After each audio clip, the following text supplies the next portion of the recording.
Movie के starting में हम एक लड़की को देखते हैं जिसे बहुत बुरी तरह से बांधा गया होता है। दूसरी तरफ उसका बॉयफ्रेंड भी होता है जो वो भी यहाँ पर बंधा हुआ है। इधर यहाँ पर एक डिफॉर्म आदमी होता है जो अपना हथियार तेज करते हुए इन्हें टॉर्चर करने की तैयारी कर रहा है। इस लड़की को पहले भी काफी टॉर्चर किया गया है, लेकिन वो किसी तरह अपने हाथ को ब्लेड से निकाल कर यहाँ से बचने की कोशिश करती है। वो यहाँ से निकलकर सीढ़ियों तक जाती है, लेकिन उसके जाने की आवाज उस किलर तक पहुंच जाती है, जिसके बाद में उसे अपने बॉयफ्रेंड को यहीं पर छोड़कर भागना पड़ता है। वो लड़की गिरते पड़ते उस दरिंदे से यहाँ से भाग रही होती है। ये दरिंदा भी हाथ में हंसिया लिए हुए उसका पीछा कर रहा है। अब वो लड़की एक खाई पे जाके रुक जाती है, लेकिन यहाँ पर रास्ता कोई भी न होने के कारण वो लड़की खाई में गिरकर अपनी जान दे देती है। अब यहाँ पर सीन शिफ्ट होता है और अगले सीन में हम एक कपल को देखते हैं जिनका नाम माइक और सेरिल है। ये दोनों लोग यहाँ पर हाइकिंग ट्रिप पर आए हैं। दोनों लोग यहाँ पर फॉरेस्ट ऑफिस में जाकर हाइकिंग के लिए एक अच्छी सी स्पॉट पता करते हैं। इसी दौरान हम यहाँ पर मिसिंग पोस्टर में उन दोनों कपल को देखते हैं जिसे हमने मूवी के स्टार्ट में देखा था। अब इधर पार्क रेंजर उन्हें एक हाइकिंग के लिए अच्छी सी लोकेशन बताता है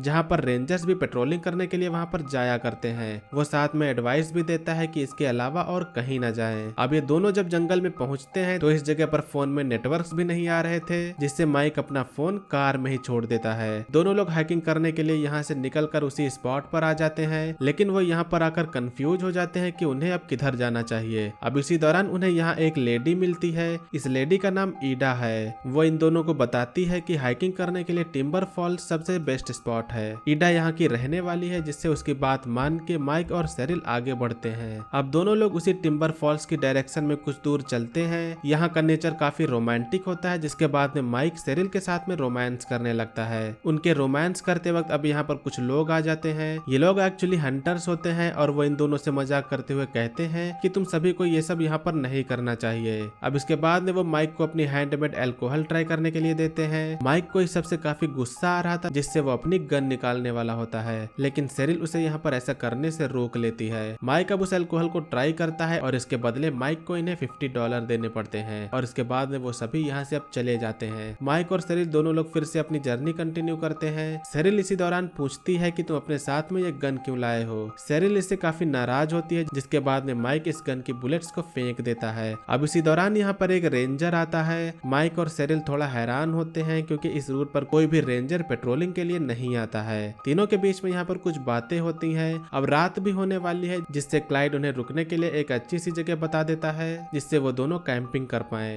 दोनों लोग उस माउंटेन हिल पर जाते हैं जहाँ का व्यू बेहद ही शानदार है। दोनों लोग अपना टेंट यहीं पर लगाते हैं और इस रोमांटिक रात में दोनों लोग साथ में रोमांस करते हुए इंटीमेट भी होते हैं। लेकिन इसी बीच में हम यहाँ पर ये देखते हैं कि बाहर से इनको कोई देख रहा है। खैर अब सुबह हो जाती है। सेरिल नींद से उठ के बाद में वो पास के लेक में नहाने के लिए चली जाती है। सेरिल अकेले ही स्विमिंग कर रही होती है, लेकिन उसे नहीं पता है कि उस पर कोई नजर रख रहा है और जब वो लेक के बाहर निकलती है तब वही डिफॉर्म आदमी उसे पकड़ लेता है। सेरिल की चीखने की आवाज इधर माइक तक भी पहुंच गई होती है। वो जल्दी से उठ के लेक के पास में आके देखता है। सेरिल तो उसे यहाँ नहीं दिखती, लेकिन उसका लॉकेट उसे वहीं पड़ा हुआ मिलता है। माइक अब जल्दी से भागते हुए सेरिल को ढूंढना शुरू कर देता है, लेकिन इसी बीच में भागते वक्त वो गिर जाता है और उसके हाथ में चोट लग जाती है। माइक अब अपने घाव पर खून रोकने के लिए कपड़ा लपेट लेता है। अब इसी दौरान दूसरी ओर से वही हंटर्स आ रहे थे जिनके हाथ में सेरिल का टॉवेल था। इसे देखने के बाद में माइक को लगता है कि इन्होंने ही शायद सेरिल के साथ में कुछ किया है, जिससे वो इन पर अटैक कर देता है। माइक उनकी शॉटगन लेके पूछता है कि वो सेरिल को कहाँ ले गए, लेकिन ये शख्स बताता है कि ये टॉवेल उन्हें जमीन में पड़ा हुआ मिला था। इस शख्स की बातों में कुछ हद तक सच्चाई लग रही होती है, जिसके बाद में माइक यहाँ से वापस चला जाता है। वापस आने पर वो यहाँ पर ये देखता है कि उसका टेंट गायब है और उसका सारा सामान भी कोई उठा ले गया है। वो अब फिर से जंगल की ओर भागता है, जहाँ तभी उसके ऊपर खून की एक बूंद गिरती है। माइक देखता है कि एक हिरन है जो ऊपर टंगा हुआ है और वो इसे देखते हुए पीछे बढ़ता है, जिसके बाद में वो जाके एक ट्रैप में फंस जाता है। वो ट्रैप में बुरी तरह से फंसा होता है, जिसके बाद में ईडा यहाँ पर आके उसकी हेल्प करती है। अब कुछ देर बाद में माइक की आंख खुलती है। वो देखता है कि ईडा उसे अपने घर लेकर आई है। ईडा कहती है कि तुम्हारे पैर का घाव काफी गहरा था, जिससे तुम्हें यहाँ पर लाना पड़ा। ईडा माइक के पैर पर वही अल्कोहल डाल के उसका ट्रीटमेंट कर रही थी,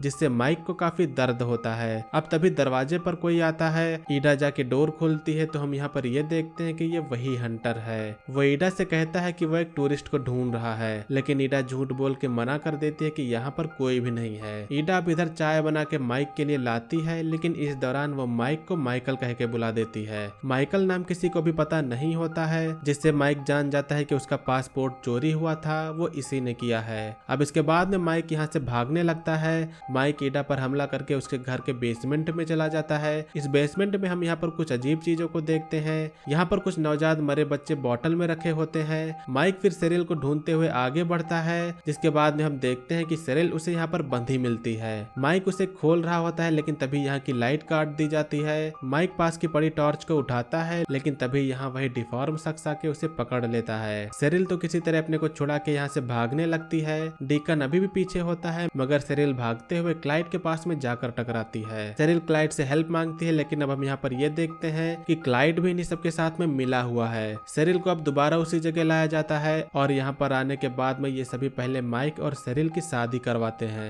एक्चुअली यहाँ पर ईडा और क्लाइड हस्बैंड और वाइफ हैं और इन्हें कोई भी बच्चा नहीं हो रहा है, और अगर कोई बच्चा होता भी है तो वो मरा हुआ पैदा होता है, जिससे ये लोग यहाँ पर आए टूरिस्ट को पकड़कर उनसे बच्चे को पैदा करवाते हैं। माइक और सेरिल शादीशुदा नहीं थे, इसलिए वो पहले इनकी शादी करवाते हैं, क्योंकि बिना शादी के ये सभी चीजें गॉड के खिलाफ हैं। इन लोगों ने पहले भी ये ट्राई किया हुआ है, लेकिन डीकन हर बार लड़की से जबरदस्ती करके पूरा मैटर ही बिगाड़ दिया करता है, मगर इस बार शायद वो ऐसा ना करे। अब जब कुछ देर बाद में सेरिल इधर चेयर में बंधी होती है तो डीकन उसके पास में आकर फिर से अपना आपा खोने वाला होता है, लेकिन ईडा तब तक यहाँ पर आके उसे रोक देती है। क्लाइड और ईडा सेरिल को एक जगह पर बांध देते हैं और फिर माइक से कहते हैं कि तुम्हें हमें बच्चे को पैदा करके देना होगा, जिसके बाद में हम तुम्हें छोड़ देंगे। वो सभी यहाँ से चले जाते हैं, लेकिन उनके चले जाने के बाद भी माइक सेरिल के साथ में कुछ नहीं करता है, क्योंकि वो जानते हैं कि बच्चा मिलने के बाद में वो हमें मार देंगे। अब अगले दिन सभी लोग यहाँ पर आके चेक करते हैं कि माइक सेरिल के साथ में इंटीमेट हुआ था या नहीं। ईडा जान जाती है कि माइक ने सेरिल के साथ में कुछ भी नहीं किया, जिसके बाद में क्लाइड अब उसे ला के बांध देता है और इसके बाद में डीकन अब उसे खूब टॉर्चर करता है। इस तरफ क्लाइड माइक की कार को ठिकाने लगाने के लिए जाता है तो यहाँ पर एक शख्स माइक को ढूंढते हुए क्लाइड से मिलता है। वो क्लाइड से 2 मिसिंग टूरिस्ट के बारे में बात करता है, लेकिन क्लाइड कहता है कि उसे कुछ भी नहीं पता। एक बार फिर से क्लाइड माइक और सेरिल के पास में जाकर उनसे कहता है कि तुम हमें अगर बच्चा नहीं दोगे तो तुम्हारे साथ में ठीक नहीं होगा। इस जगह पर तुम्हें कोई भी बचाने आने वाला नहीं है, लेकिन माइक को पता था कि उसे बाहर ढूंढा जाने लगा है। वो यही बात सेरिल को भी बता रहा होता है, लेकिन सेरिल इस समय बेहद डरी होती है। इस तरफ रेंजर्स इन दोनों को ढूंढते हुए उन्हीं हंटर्स के पास में जाते हैं और वो इनसे कहते हैं कि अगर तुम हमारी इन्हें ढूंढने में मदद करोगे तो तुमको रिवॉर्ड मिलेगा, जिसके बाद में ये लोग भी उन्हें ढूंढने के लिए निकल जाते हैं। इस तरफ एक बार फिर से डीकन सेरिल को अकेला देख के उसके साथ में जबरदस्ती करने वाला होता है, लेकिन तब तक क्लाइड और ईडा यहाँ पर आकर उसे ऐसा करने से रोक लेते हैं। ये दोनों बार बार इन दोनों को कन्विंस करा रहे होते हैं, लेकिन इतने में सेरिल हंसते हुए कहती है कि वो पहले से ही 2 महीने की प्रेग्नेंट है। ये सुनकर ईडा को बहुत गुस्सा आती है, क्योंकि शादी से पहले बच्चा अपवित्र है, जिससे ईडा का यहाँ पर ये प्लान फेल हो जाता है। दूसरी तरफ बाहर वो दोनों हंटर्स माइक और सेरिल को ढूंढते हुए यहाँ पर आ गए होते हैं, लेकिन उनसे यहाँ पर कुछ आवाज हो जाती है, जिसके बाद में क्लाइड और ईडा दोनों लोग बाहर जाके अब देखते हैं। इन दोनों के जाते ही माइक अपने आप को खोलने की कोशिश करने लगता है। बाहर इधर जब एक शख्स तहखाने से आने की कोशिश कर रहा था तो क्लाइड उसे कुल्हाड़ी से मार देता है और ईडा दूसरे शख्स को गोली से उड़ा देती है। क्लाइड और ईडा दुखी होते हैं क्योंकि उनका प्लान फेल हो रहा था, लेकिन फिर बाद में ये दोनों लोग मिलकर प्लान बनाते हैं कि हम जाके उसका एबॉर्शन करके उसे फिर प्रेग्नेंट करेंगे। क्लाइड वापस बेसमेंट में जाता है, लेकिन माइक इधर आजाद हो गया था, जिसके बाद में वो क्लाइड पर चाकू से हमला कर देता है और बाद में उसी की शॉटगन से उसे मार देता है। इधर बाहर ईडा बॉडी को दफना रही थी और जब उसे गोली की आवाज सुनाई देती है तो वो जल्दी से बेसमेंट में जाती है, जहाँ पर उसे क्लाइड मरा हुआ मिलता है। ईडा अब खूब रोने लगती है और फिर सेरिल पीछे से ईडा के सर पर मार देती है। दोनों लोग अब यहाँ से भागने लगते हैं, लेकिन बाहर डीकन आ गया होता है। माइक जल्दी से यहाँ पर कोई फोन ढूंढता है, उसे फोन तो यहाँ पर नहीं मिलता है, लेकिन इधर सेरिल को एक रेडियो मिलता है जिसमें वो मदद के लिए स्टेशन पर कॉल करती है, मगर तब तक डीकन आके उसे पकड़ लेता है। सेरिल अपने आप को छुड़ाने की कोशिश करती है, जिसके बाद में वो पास के क्रॉस को निकाल कर डीकन के फेस में घुसा देती है। सेरिल यहाँ से भागती है और पीछे डीकन भी उसके पीछे पड़ा होता है। अब जब डीकन बाहर आ गया होता है तो सेरिल उसके ऊपर जलता हुआ वही अल्कोहल डाल देती है, जिसके बाद में डीकन डीकन जलने लगता है। लेकिन यहाँ पर बारिश हो रही थी जिससे हमें यह पता नहीं चल पाता है कि वो मरा है या फिर बच गया है। माइक और सेरिल दोनों लोग आपस में मिलते हैं, लेकिन तभी यहाँ पर ईडा आके इन पर अटैक करने वाली होती है, मगर फिर माइक सेरिल को हटा के खुद पर ही हमला ले लेता है। लेकिन अब सेरिल कुछ न सोचते हुए उसी हंसिये से उसके गले को काट देती है। माइक को काफी ज्यादा चोट लगी है, उसका काफी खून बह रहा है, मगर वो जल्दी से जाके कबर्ड से अपना फोन निकालती है जिसमें पहले नेटवर्क्स नहीं आ रहे थे, लेकिन इस समय नेटवर्क्स होते हैं। इसके बाद में सेरिल 911 पर कॉल कर देती है। अब हम 1 साल बाद का सीन देखते हैं जहाँ पर सेरिल का अब एक बेबी है और दोनों लोग जिंदा हैं। लेकिन लास्ट में हम डीकन को हंसिये के साथ में देखते हैं और यहीं पर इस मूवी का एंड होता है। सो दोस्तों, ये थी 2007 की एक हॉरर थ्रिलर मूवी का एक्सप्लेनेशन। मूवी का नेम है टिम्बर फॉल्स।